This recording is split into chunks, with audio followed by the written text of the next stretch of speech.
안녕하세요. 법률 파트너스입니다. 개인회생에 대해 고민하고 계신 분들이 많으실 텐데요.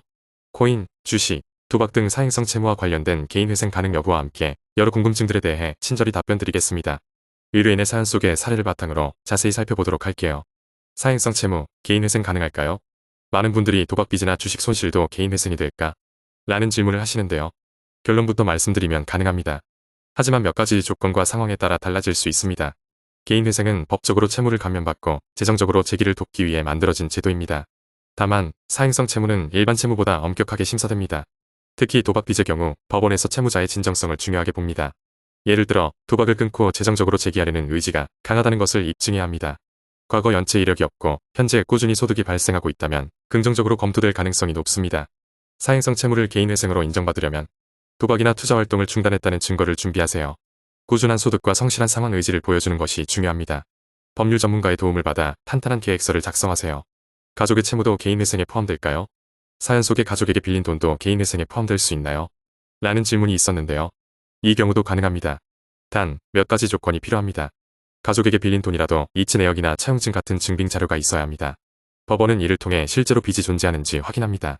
만약 형제에게 빌린 돈이 단순히 구두로만 약속된 경우라면 인정받기 어려울 수 있으니 관련 자료를 꼼꼼히 준비하는 것이 중요합니다.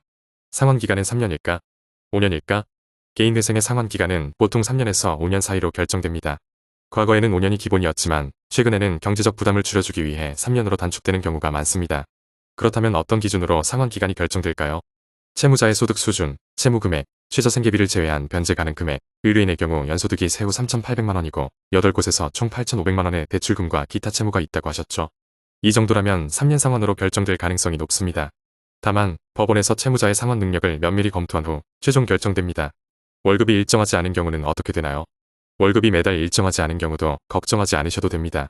법원에서는 고정적인 월급뿐만 아니라 인센티브, 보너스 등 모든 소득을 종합적으로 고려합니다.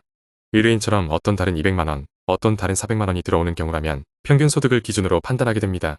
예를 들어 연소득이 세후 3,800만원이라면 월 평균 약 316만원 정도로 계산됩니다. 그렇다면 최저 생계비를 제외한 나머지는 모두 가져갈까요? 아닙니다. 법원은 채무자의 생계를 유지할 수 있도록 최저 생계비를 보장해줍니다. 현재 1인 가구 2025년 기준 최저 생계비는 약 143만원 정도인데요. 이를 제외한 금액 중 일부를 변제금으로 납부하게 됩니다.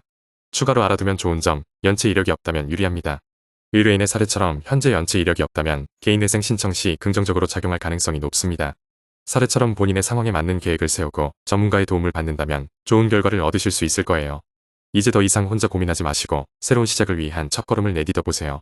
궁금한 점이 있다면 언제든 카톡 주세요. 함께 해결해 드릴게요. 감사합니다.